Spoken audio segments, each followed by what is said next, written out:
It's the matchup matrix right before Eternal Weekend. Next on Eternal Durdles. Hey,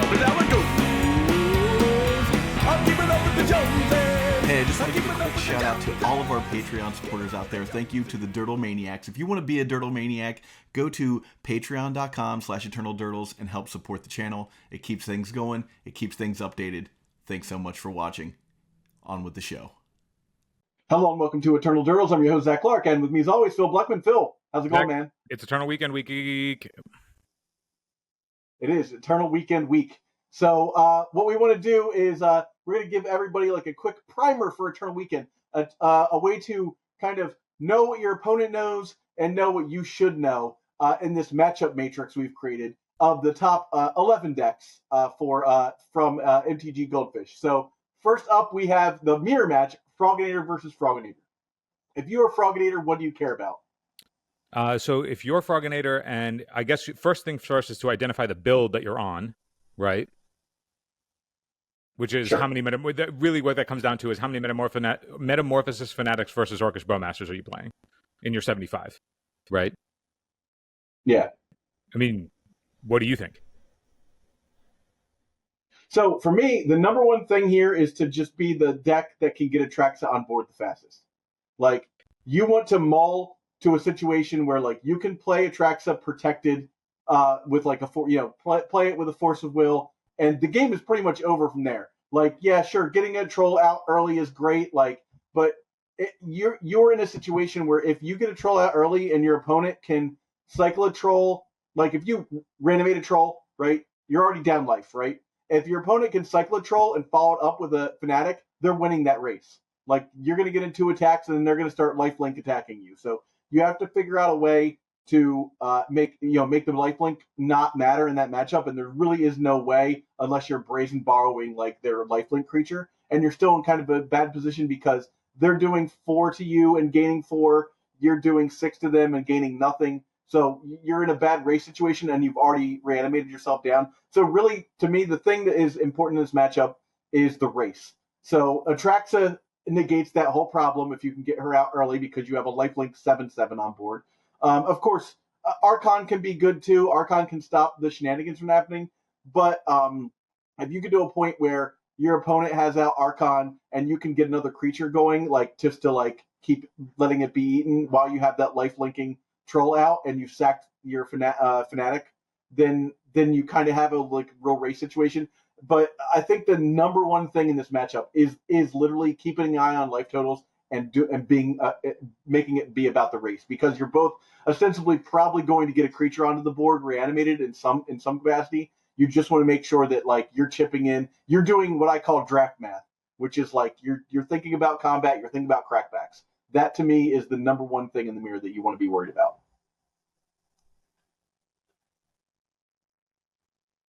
And then knowing your role on how you want to adjust on whether you're on the play or the draw.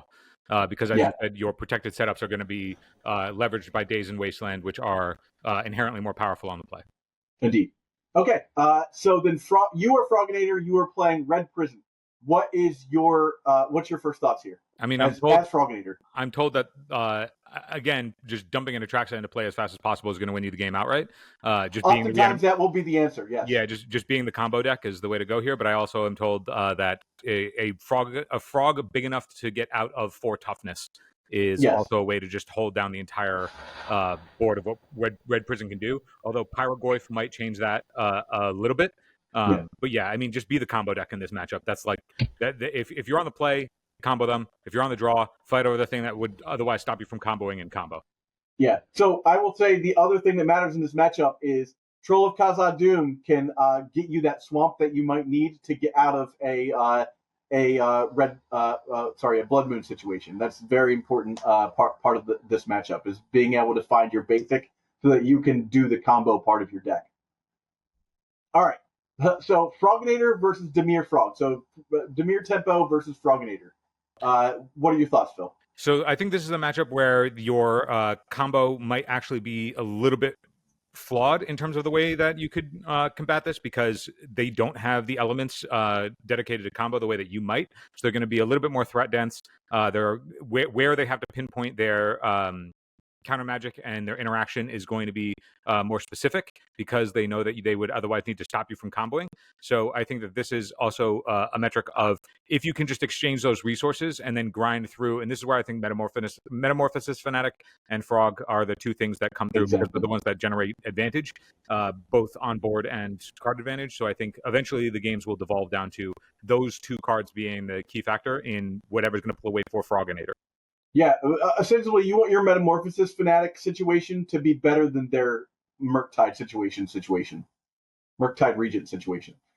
So I think there it's a race, but you want to make sure that like if you're in a situation where you have lifelink, you're kind of protecting your lifelink threats against their tempo threats, and then obviously you want to be wary of Wasteland playing around that.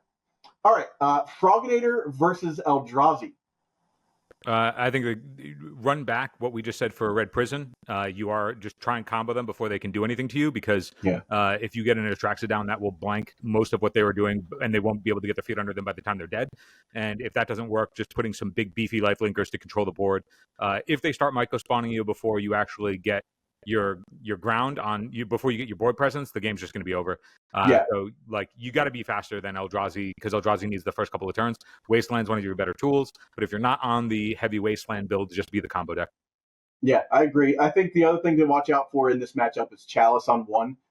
This is one of the few decks that is still playing Chalice of the Void, so be aware if you need to protect your hand from a Chalice of the Void when you're looking at keeps. All right, Froginator versus Painter Servant. So Red Painter. Yeah, this is a more intricate matchup that I feel like is not necessarily like how you navigate every time always the same. I feel like this might be pivot points because 7 Red Blast in the main for Painter is not necessarily like always going to be a clean way for you to just combo kill them. I get that most of your combo cards are black, but the fact that they have a lot of removal means that I would also want to leverage pointing my protection at stopping them from comboing and then putting big beefy players into play like Metamorphosis Fanatic plus your other big black creatures. That way they can't just they can't just Pyroblast down your threats for free. Yeah, I would say that the number one thing that you need to watch out for in this matchup is them putting Painter on the board. Painter is the thing you want to keep off the board. Grindstone you don't care so much about, and you honestly, it's very hard to counter the Grindstone because you're either going to play it first turn or they're going to get it off the Nurse's Saga. Be mindful on that though. That Grindstone may not matter in most situations, but if you brainstorm brainstorm around an active Grindstone. Like, don't let them have access to Grindstone, because if you brainstorm and they know you're on Metamorphosis Fanatic, they can mess up your miracles. Yeah. All right. Mystic Forge combo. Froginator versus Mystic Forge combo. Combo them. Yeah, I think here is one of those rare situations where you're like the Infect, like what I liked about Infect, where you're a combo deck that has Daze Wasteland, Force of Will, and you can kind of, you got to go fast, you got to win fast, but you do have a chance to like time walk them a couple of turns to try and get everything together to stop them. Mystic Forge is goldfishing you, so if you just beat them, if you just combo them before they can goldfish you, then you're good. Just don't get goldfished. Nado combo. So Froginator versus Nado combo. You're the faster combo deck. So you're both combo decks, but they are going to, if they like cast a Mana Dork and turn to a Nado, nobody's playing Lotus Petals or additional ways to combat that. So like if you use your any removal that you might have on their mana creature, that's going to slow them down by a full turn cycle. So if you need to do that before you just go Entomb Reanimate, like do it. They are also playing the same tools as you, but they are not a Wasteland deck. So importantly, they are not a Wasteland deck. So your mana isn't going to be disrupted, but you could disrupt their mana. Granted, they are a bunch of Mana Dork decks, so like your Wastelands aren't necessarily going to be as potent, but they are not going to be able to combo until they get a Nadu down, and that's a 3 mana spell where everything in your deck stops at 2. So like just navigate, making sure that when you're playing your combo hands, that you line up your combo faster than they can theirs. They have Force of Will and Swords to Plowshares, and that's where a single combo may not be good enough, but it might be good enough to reload to stop them from comboing. They're pretty redundant in everything that they're doing, but like you will have a bigger board presence more often. You just cannot let them draw 8 cards a turn. Yeah, you need to stop Nadu from hitting the board. Period. One of the things I will also say is, having just played Michael Mapson with this deck, is keep core Nomad off the board if you can, because that card will be a card where if they get the Nadu, it's 8-10 cards, whatever. They're going to be able to stop whatever you're trying to stop them from doing. And Nadu was designed with Orcish Bowmaster's existence in mind, which mistakes create more mistakes, and more mistakes create more mistakes. So your Orcish Bowmasters won't save you in those positions. Against Cephalid Breakfast. So Cephalid Breakfast is just a caster combo deck, but they also, in that they can just go turn 1, turn 2, and they are a Source of Plowshares deck. But they are a little bit more fragile in that a lot of their draws are more dead. So they get the gusto of a 1-2 punch, but they also are playing worse card quality overall. Yes. So you are 2 combo decks. Play draw, I think, is going to matter a lot. A lot. The ways that they combo, though, are Cephalid Illusionist is the actual key piece to combo for a turn 1, turn 2. But again, it revolves around Nomads on core. And then they also have the additional utility of Shuko, but Shuko is not instant speed. So a Shuko can be on the board, and then in response to a first equip, you can snipe something to stop the combo, whereas with Nomads on core, it's instant speed, so they can just do it again in response to your removal. So Nomads on core, again, is the critical piece that's going to connect both the Cephalid Illusionist and the Nadu. But Cephalid Illusionist, if you see a Cephalid Illusionist, you just know that they are on Breakfast, which means that they have a bunch of additional dead pieces in their deck that otherwise, if they draw them, are bad for them. So like that could be Narcomoebas or the Dread Return or Thassa's Oracle. They're just playing actual combo pieces where Nadu is just all good cards. Yep. So I just want a quick note on Sneak and Show. It's in there. I have not seen any Sneak and Show in the last 100 matches I've played on Magic Online. So maybe it's a real deck. What's that? Faster than Sneak and Show? Yeah. So just be faster than them? Yeah, pretty much, yes. Like they're a deck that can disrupt your plan, but you're a little bit more resilient, honestly, I think. I don't know why Sneak and Show is in the top 10 decks on Magic Online right now, but it apparently is. I haven't seen it at all. I don't expect to see it much at Eternal Weekend, so I wouldn't spend too much time sideboarding against it. Or like worrying about it. Doomsday, however, is a deck I have seen a fair amount of. What do you think? I would say, Phil, a lot of what you said about Cephalid Breakfast is probably true for Doomsday. Yeah, that's probably similar. I don't have much experience with this matchup, so I'm not gonna. This is one that I'll abstain from. But like you are both combo decks, except one happens to be a 1-card combo deck, where the other one happens to be a 2-card combo deck that doesn't end the game on the spot. So, but again, like Doomsday is playing things that has to play fast mana and things like that. But there are I do imagine that there's going to be some development of Frog and there's a tempo. Doomsday seems so like the deck to play right now. If you're playing Doomsday with the creatures, then like the fact that you're opposing Froginator's fatal pushes are turned on, or the removal does actually have active targets that are good, is pretty reasonable. So Doomsday just not letting those cards be cards might be a good strategy. But yeah, this one's a bit more intricate than what I would know what to do with this one. So I would lean over to some Doomsday specialists to know what to do here. Fair enough. All right, Jeskai Control is the last deck in this list. Yeah, what are your thoughts on this matchup? Well, obviously they have access to Force of Will, and they have access to Swords Plowshares, so they can survive 1 or 2 like reanimation situations if they have a way around it. Obviously, you want to start off with Atraxa just to refill your hand, but they're not killing you fast, so you can take your time to set things up. As long as they're not out-carding you, you should be able to do pretty good. The main thing that I think to worry about in this matchup is if they start to get stuff like Teferi and Narset down and start to gain card advantage against you. Once they start to out-card you, it's going to be very hard for you to pull back in, especially if they have Teferi down. All they have to do is keep that on the board, stop you from doing your thing for a little while, and if they can get a 4th Aerolingus down, their Swords to Plowshares and what's called Supreme Verdicts are going to take care of a lot of your threats. So just be careful that you don't commit too much, I think. As a active ship pile of white cards player, I think that the most important cards are they will just try to weather the storm. When you try and combo, they will just try and weather it rather than necessarily try to stop it. So a lot of what they might do is rather than fight over you actually sticking whatever you're going to stick, if it's not Atraxa, they might let it happen and then fight over their removal on those things. So like reanimating a troll, not an option. Don't do it. don't waste your time taking 6 that they're just going to swords and it's not it doesn't get phased. They're like thank you. if you can put 2 threats for the price of 1, so Metamorphosis Fanatics to overtax their source to plowshares, that's good. You don't need to overextend into removal if you don't need to, and just never let them stick a Teferi. Their deck operates so much better when Teferi means that they just get the free pass to do whatever they want. Just never let them stick it. I will say this also: if you're in a situation where you can Metamorphosis Fanatic EOT to put a creature into play and then untap and attack, that's really where you want to be as Froginator against Jeskai Control. All right, Red Prison versus Froginator. Now you're the Red Prison deck. If I'm the Red Prison deck, I would think that I'm hopefully winning the die roll.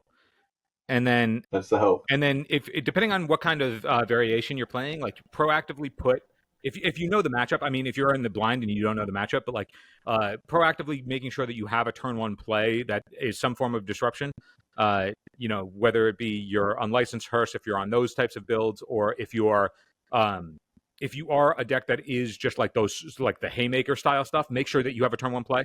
Don't let them get days online and then days your 3-drop on turn 2 or your 4-drop on turn 2. Just like if you are mull to a play. Yeah, you're showing up to make a turn 1 play and hoping that it's good enough, and then following it up with whatever you follow up with because you're a deck of Haymakers, like counting your mana and slamming shit. So like, don't not slam shit if that's what you signed up to do. Yeah, disrupt if you can, but more importantly, I would say the most important thing is to make sure you have something on turn 1 that is impactful. Red Prison Mirror. What are your thoughts on this one? Red Prison Mirror is all about making sure that you get out your stuff first. It's literally a race. You're in a situation where like your Blood Moons, Magus of the Moons, none of that stuff matters really because you're just wasting 3 mana against your opponent for that. So I really think that what you want to be doing here is to just like slam as much as you can. If you're a Bombardier's like Fury deck, obviously you want to be on that plan to just do as much burst damage as you can.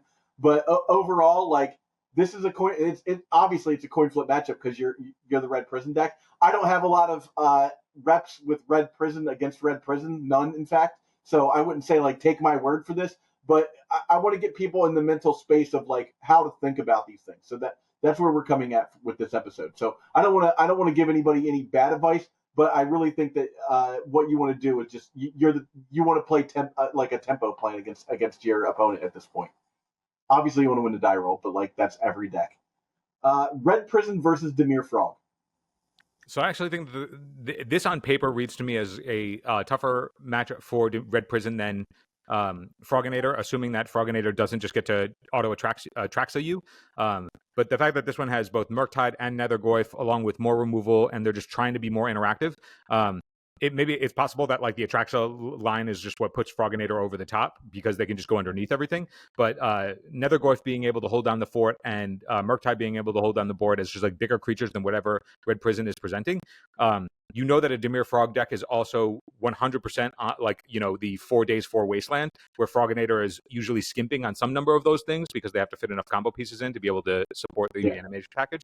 So if you're a Dimir Frog, like Dimir Frog is the closest thing that we have to what would normally be just the Delver deck going into this event. And so if you are on the play and Days Wasteland is going to leverage you, then you should probably, again, make sure that you can slam on turn 1 if you win the die roll. And then if you have the option to lead and play around Days and just not let them leverage it, do so. Because those free plays when you're slamming a bunch of resources to convert a higher mana spell is where they're going to get the most traction out of those cards. And if you can mitigate them as much as possible, then your cards pound for pound are just better than theirs.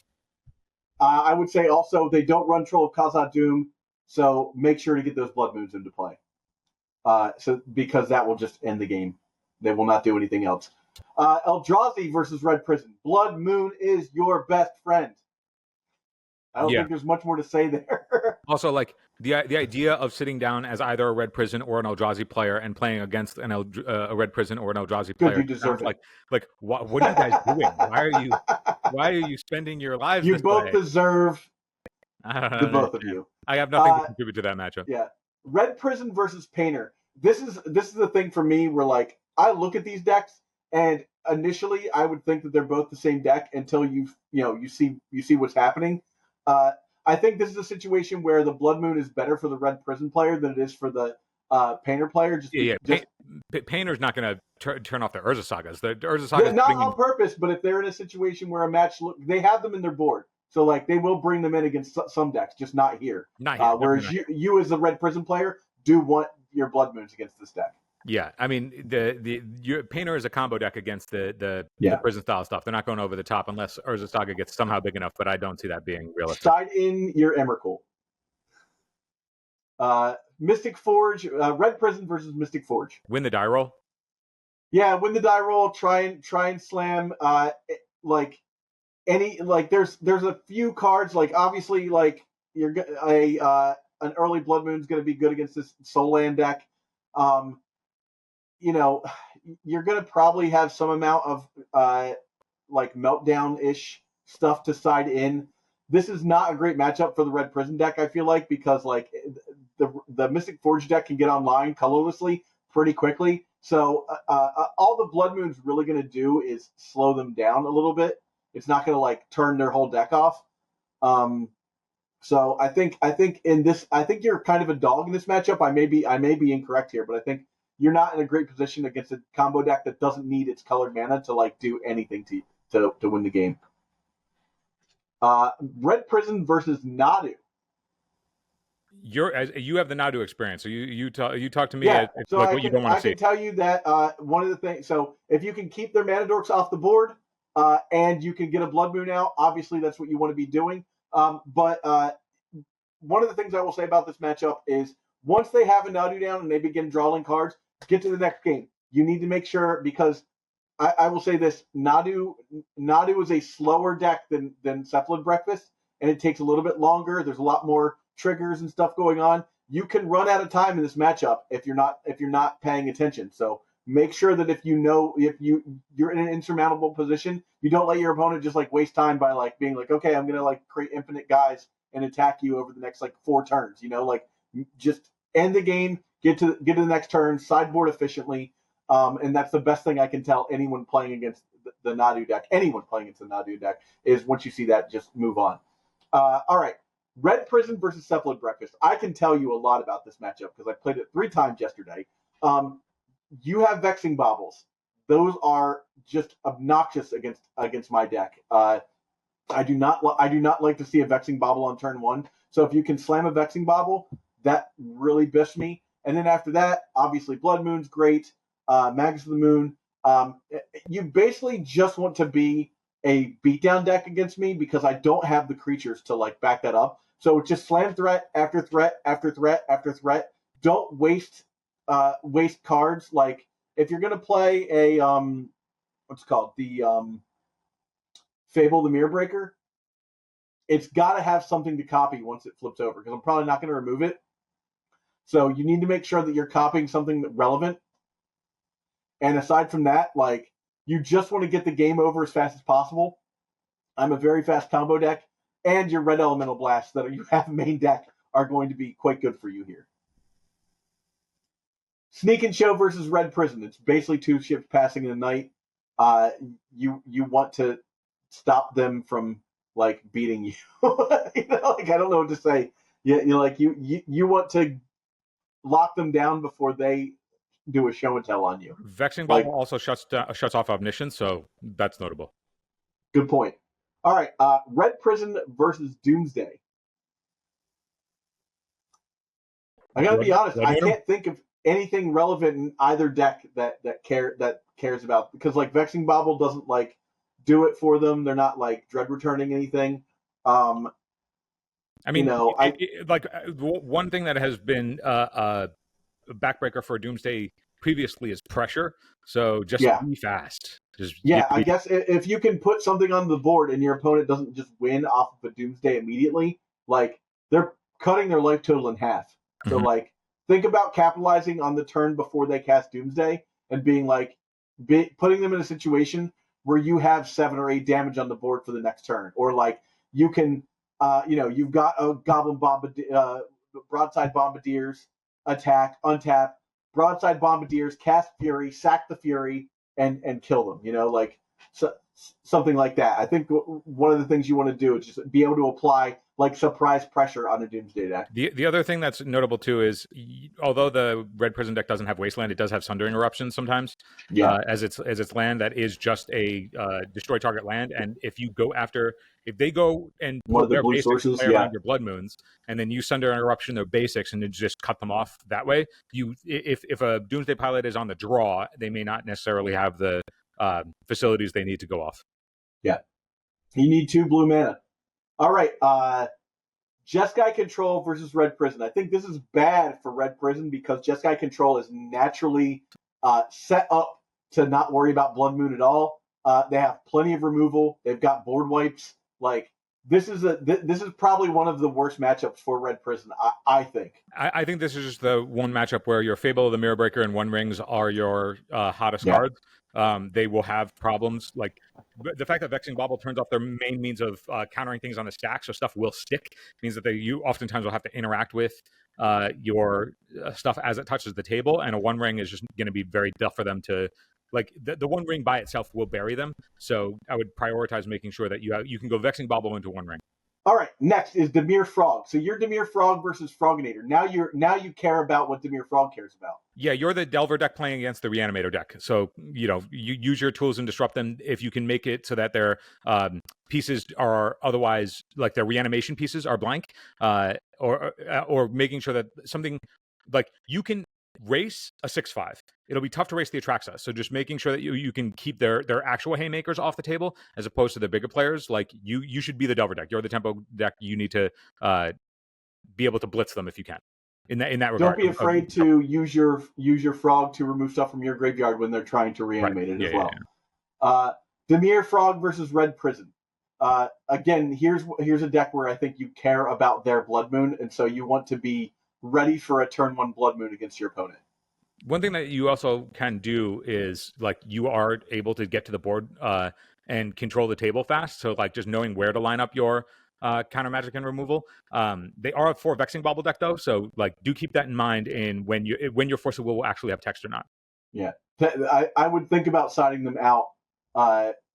Some number of them in game 2, but like it's a tough call because you do need to make sure that like you have blue mana and black mana. It's not always an option. The mirror for Demir Frog. So without Red Blasts in Murktide Mirror, I think Murktide is going to be a pretty big haymaker here. Bowmasters being able to check their Tamios and such, also valuable. And then it's going to come down to Frog Wars and knowing how to line up proper removal and mechanics and knowing when to wasteland, when not. It's going to be much more interactive. There isn't necessarily a thing to look out for, but Murktide is usually the prize. Demir Frog versus Eldrazi. I think this is actually not a great matchup for Eldrazi. For Demir Frog. I think this is one of the matchups that sort of eats the Demir Frog decks. Eldrazi was always sort of a deck that just always got the other. If there was a fair deck out there, it got the fair deck. So I think here, what you want to do is be aware of any disruption pieces like Chalice, and just do your best to try and tempo them out because you're not going to win the long game against this deck. Not having the combo plan to go over the top means that you have to play the Delver strategy against Eldrazi, and that's typically tough. But if you can, it's rough. If you can wasteland and make it so that they can never actually get off the board while you're pressuring them, that's the way to go. Demir Frog versus Painter. What do you think? So Demir Frog versus Painter. I think that, again, you have to play the tempo plan. You're not going to win the long game against this deck. Eventually, they're going to just be able to red blast you out of the game. And one of the real big issues here is also worrying about their welders, because if they can get if you can get their Painter into the graveyard, and they can find several ways to do that, they can find ways to get it back out of the graveyard. So between Goblin Welder and Goblin Engineer, those are 2 cards you really want to just counter if you can, and keeping them off of the board once they are on the board is really important as well, because it just blanks a lot of the disruption you have. You can counter a card that you don't want on, but they can bring it back. You just have to make sure that their goblins don't stay on the board. Apply pressure. They're an Ancient Tomb deck, and you want to be trading damage when you're interacting. So like any interaction you make should convert some amount of damage. So pressure. I think the exact same advice, applied pressure, goes for Demir Frog versus Mystic Forge combo. Yeah, Mystic Forge combo with all the stuff. I mean, it's an artifact-based combo deck, but it's otherwise just goldfish snowballing. So like, you just have to not let them do that. Like, the Mystic Forge, there isn't any like looking on paper. There isn't like any like cute, sweet, fun tricks that are cool and interactive. Like either they slam and you don't get to do anything, or you stop them from doing anything. I don't imagine the Mystic Forge players ever get to really have fun unless their deck is doing anything. In which case, their opponents are not having any fun, and nobody has any fun. Yep. All right, Demir Frog versus Nado Combo. Nado Combo is the better deck in this situation. This feels to me much like how playing like Rug Delver versus Maverick felt back in the day. Like the fairer deck is going to go over the top here. This is one of those matchups where Demir Frog getting to play some amount of Nile Spellbomb isn't going to convert as well as it would against Cephalid Breakfast. So I agree that this is like more, think like your bank control deck, but it just happens to have the Nadu draw a bajillion cards in the middle of it. So like if you can make sure that just Nadu or Nomads on core don't ever exist on the board together, that's going to be the way to get there. They are playing Green Sun, and so they do have access to a ton of mana dorks. So your wastelands are not necessarily going to cut them off of mana, but you could cut them off of color, which could be the actual way to go. Because if they Green Sun, they're Green Sunning for a Dryad Arbor. The Dryad Arbor is a creature, but it's only a forest, so it's probably better to like save it against other colored sources, depending on like where you sit in matchup. Like it's a little bit more pick and choosy because the games are going to be interactive. What was the other thing I was going to say? They have, watch out for their Swords Plowshares. All right, Cephalid Breakfast. Demir Frog versus Cephalid Breakfast. You're playing some number of Nile Spellbombs, right, in the main? Yeah, you're playing like 2 Nile Spellbombs main. Look for those. One of the things to make sure in this particular matchup is that you know how to play around Memory's Journey. I'm not going to tell you how. You better figure it out yourself because I'm playing this deck and I don't want you to learn things from me. They listen to the pod to learn how. Tell them how. All right. So if you're playing against Nile Spellbomb, if you're playing against Memory's Journey, you want to make sure that either you're cutting them off of green so that they can't do the Memory's Journey trick of like they have removal. You have a way to stop their combo, and then they just Memory's Journey back on top of your deck. And then also like figuring out like keeping them off of 2 blue mana to play the Thassa's Oracle after they do that is a big part too. One of the things to make sure of as well is that this deck plays a 1 of Lotus Petal, so they can get you a turn before you think they can. Perfect example is like they don't play anything on turn 1. On turn 2, they play their second land, play the Core Nomad, play the Cephalid, and just go off without you, like if you're tapped out or something like that. So just be aware that like there are times when they can like have like a great god hand. And game 1, if you don't have the Nile Spellbomb in play, they have the disruption to stop to like counter and stuff like that. So game 2, you at least have access to Fairy Macabre. So you have to think about whether or not they're going to get a Pithing Needle to stop the Fairy Macabre or not. So you've got that going for you. Demir Frog and Sneak and Show. I mean, this is tempo. This is the classic tempo. They're playing Ancient Tombs too. They're playing Ancient Tombs and they're trying to resolve 3 mana spells. So yeah. So Days, Wasteland, all those things. You know how tempo decks work. Doomsday versus Demir Frog. It's the same thing. It's put pressure on and then make sure that you can crack back and win the turn after they resolve a Doomsday, if they're resolving a Doomsday. If you know that you can't stop a Doomsday, but you can play more creatures, commit. Like, just don't try and like be like cute about like juking and making them think that they don't. Maybe you have the counter magic to stop it. They're gonna try and slam through you with the counter magic because their deck can play a fair game too. So what you want to do is not let it resolve, but like make sure that if you can't protect yourself from a Doomsday happening, that you commit as much as you can to the board so that you can follow up with an attack that would hopefully kill them. Jeskai Control, a bad matchup for this deck, I think, between the Wrath of Gods and the Swords Plowshares, the Planeswalkers that stop you from drawing. This is probably one of your worst matchups. It's why the Jeskai Control deck is actually kind of quite good right now. And if I weren't playing Cephalid Breakfast, I would be playing Jeskai Control. Yeah, just being able to line up removal against threats is a reasonable way to go for Jeskai, so you have to be able to get under it. Granted, they are trying to resolve sorcery speed 3-mana spells, and that gets punished. However, your wastelands are likely not going to be as strong. So, like, if you're playing against Jeskai, if they do give you a wastelandable target, like, fire it off, it's going to disrupt them pretty significantly because they're trying to resolve 3-mana spells. But if don't be afraid to board your wastelands out. They will be playing around it. Their deck is designed to not fold to a wasteland. So, like, if they still have to play around wasteland, but you just get the equity of not having to have them take up slots in your deck, then lean that way post-board. All right, next up is Eldrazi. You're Eldrazi playing Froginator. What matters?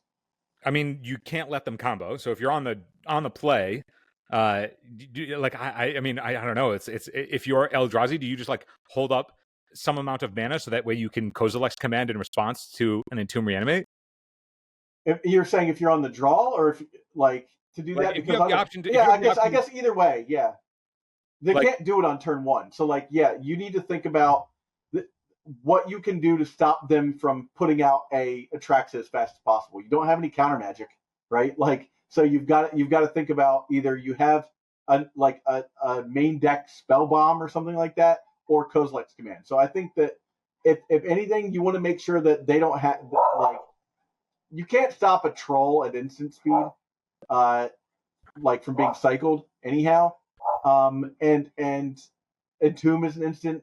So I don't know, man. I think what you want to do here is just get out an early threat, and then hope to God that they don't turn to you, and then after that, just try and protect yourself for the rest of the match. Yeah, it still does seem like Atraxa is the thing that matters here, because you have Wakegate Battle Mage to be able to fight over the 6/5 and the other stuff that doesn't have ETB abilities. So that is not as bad, and you can also go big with Devourer of Destiny to fight over that shit. So you can just keep the big things that otherwise stop you from being able to play. Vexing Bauble to turn off counter magic is a big deal. So I actually thinking through it, there's a bit more play to that, because Wastegate Battle Mage changes that math a bunch, because being able to bounce a 6/5 back is a big deal of making it so that Atraxa is what matters. Yeah. Ironically, Atraxa is what matters in the Froginator matchup. All right, Red Prison, Eldrazi versus Red Prison. You do not want to see Blood Moon on the board. Yeah. There's not a lot you can do about it once it hits. I mean, the one thing that you can do is your Once Upon a Times or your Devourer of Destinies can just search for your wastes. That way you're stuck. You can still counter and fight over things. But yeah, I mean, Blood Moon is going to be a backbreaker here. So the Battle Mage is another card. So if you have a waste and a Lotus Petal, the Battle Mage can at least get the Blood Moon off the board. So there's that. But I mean, if you're on the builds that are playing talismans, that also is a way to navigate around Blood Moons. So finding those and getting those as quickly as you can. So between the wastes and the talismans, if that's your way around Blood Moon, because then once you have access to green and colorless, then you can get rid of it with Wastegate Battle Mage again. It's just doing a bunch of work for them. Or if you can get up to Devourer of Destiny, but that would require 2 colorless pips. But either way, either of those things, if you're going long against them, you would have access. And Sowing Mycospawn, if you have access to green, being able to find you land can find you the waste, or it can find you I don't if you can get a Cradle down before a Blood Moon always wins, right? Blood Moon kind of just stops the deck from being able to play anything else. It's the same interaction as Urborg, so Blood Moon should always win. So you prioritize making sure that your colors can get online. Yep. Or lack thereof. Demir Frog versus Eldrazi. I think this is a place where Demir Frog, like I said, is a dog. And with being able to turn to a Thought Knot Seer against this deck, and then get out whatever, literally exile the reanimation target or the reanimation spell. Or sorry, the threat against this deck through what's called Cavern of Souls. Is really the way you want to go. If once you get a 4/4 out against this deck, Frog is going to be trading for what 4? You're going to have to pitch 3 cards just to even get yourself into a good position.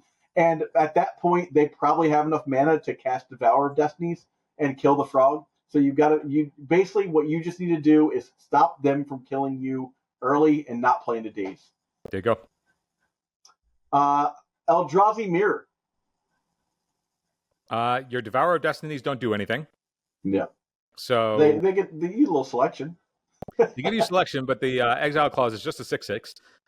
Which to be fair, 6/6 is pretty big. I would imagine that a lot of this is going to come down to glaring Fleshraker interactions. Whoever can get the One Ring and just start burying somebody is going to matter. Your Vexing Baubles are things that can easily go post board, and then that's your Dismembers coming in for them. I imagine are big games, so you can get ahead. But get ahead. I was going to say, glaring Fleshraker is going to create a situation where you need to know draft math again. And that's going to be important. And then Sowing Mycospawn. Whoever gets the first Sowing Mycospawn off, I imagine, is just whoever wins the game. So yeah. Painter, I think Sowing Mycospawn is your best friend in this matchup. Sowing Mycospawn is your best friend in this matchup. Evergreen Statement. You have to tempo this deck. Like, you're not going to.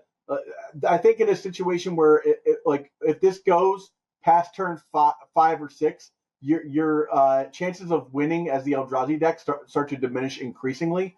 Whereas, and it's not like I don't think that the most decks are playing like one of the shuffle Eldrazi. Maybe an Ulamog at a rare occasion, but like if they painter you, you're just done. You just lose the game. Yep. Mystic Forge versus Eldrazi. Again, this is Sowing Mycospawn and Thought-Knot Seer. Your actual disrupted interaction pieces are the things that matter. Yeah. Thought-Knot Seer is big in this matchup. Thought-Knot Seer is big, yeah. Nado versus Eldrazi versus Nado combo. I mean, again, if you can keep Nado from touching the table, I mean, we like Thought-Knot Seer. Post board, if you're playing any Pithing Needles or Disrupting Flutes, get them on. You're probably playing what's it called Cursed Totem here. Even so, whatever type of thing that you can use to turn off your opponent's nomads is a big deal. Again, you're Sowing Mycospawn to disrupt their mana. I mean, they do need to get to a threshold of mana, so if you can just blitz them that way and speed through it, like, that's going to matter. So, I mean, otherwise, I would just be the bully. Just be the bully. You're playing Eldrazi. Be bully them. Yeah. Again, in the Cephalid Breakfast combo deck versus Eldrazi versus Cephalid Breakfast, I think the same thing applies. You need to disrupt them in any way you can, mana-wise, and then you've got Vexing Baubles. So, lean on those Vexing Baubles against this deck. Yeah, I agree. The Vexing Bauble changes the paradigm pretty significantly. So if you can just stick one of those, then they can't freely combo you until they get significant mana, so they can do the trick that Zac just taught us. In which case, to go after green mana. Eldrazi versus Sneak and Show. I think here, the Devourer of Destinies have to be cast, or is it when it comes to play? Devourer of Destinies is on cast. It's on cast. Okay. So what you basically want to be doing here is figuring out ways with Thought-Knot Seer to keep the fatties out of their hands. It's Thought-Knot Seer and Sowing Mycospawn. That's the backbone of this deck. Yeah, it turns out. Doomsday. Pressure. Yeah, it's all pressure here. Glaring Fleshraker plus Kozilek's Command can get you a long way in this scenario. All right. Jeskai Control. I think this is a tough one because Cavern with the disruption. Vexing Bauble and Cavern of Souls are your best friends. Yeah. Just overload their removal. Jeskai Control is clunky. Like, it is clunky. As somebody who has played it, it's clunky. Like, you will bury them under once you have Eye of Ugins out. Just do not let pressure. Do not give them an opportunity to use time. Don't give them time. Yep. All right. So we're going to cover the rest of these in another episode coming up right before Eternal Weekend. So go ahead and tune in. You can follow us at the link below to see the matchup matrix so that you can kind of see what we're coming up on next. And the next decks we have are Painter, Mystic Forge combo, Nado combo, Cephalid Breakfast, Sneak and Show, Doomsday, and Jeskai Control. And some number of those are going to be on our Patreon exclusive episode this week as well. So 3 episodes, let's say. Just something fun to do this week, but while we're practicing and getting all together and ready for Eternal Weekend. Phil, how close are you to having 100 matches in? Not too far off, actually. Yeah. I don't know where I'm at, but I'm probably tinkering around with that. I mean, the thing is, I've been working solo on the version that I play, so it's who knows. I am at 92. So nice. I think tomorrow, which is when everyone will be watching this, tomorrow evening, I'm going to go ahead and finish up the rest of them on stream. So go to Dirtomagus TV at Twitch or whatever, and you can watch me probably just stumble through the last like 8 matches. Yeah. All right. Thank you everyone for watching. Tune in on I think Thursday or Wednesday, whenever we decide to post the next one. And you'll see the rest of these. And if you are a Patreon, you will get to see a couple of these we will put onto the Patreon, like 1 or 2 of them, just to have like some sort of exclusive episode for everybody. Thank you for watching. Have a great day, and you can find us at patreon.com/EternalDurtles. Bye-bye! Before you go, I need some help. Please subscribe to this channel and do your part to help sustain the legacy content ecosystem. Just subscribing to this channel goes a long way to reminding YouTube that people love and support this format. Now, if you really want to go the extra mile, you should think about supporting us through Patreon. Both the links for subscription and Patreon are right here. And if you're listening on an audio format, you can go to patreon.com/EternalDurtles. Thanks so much for watching.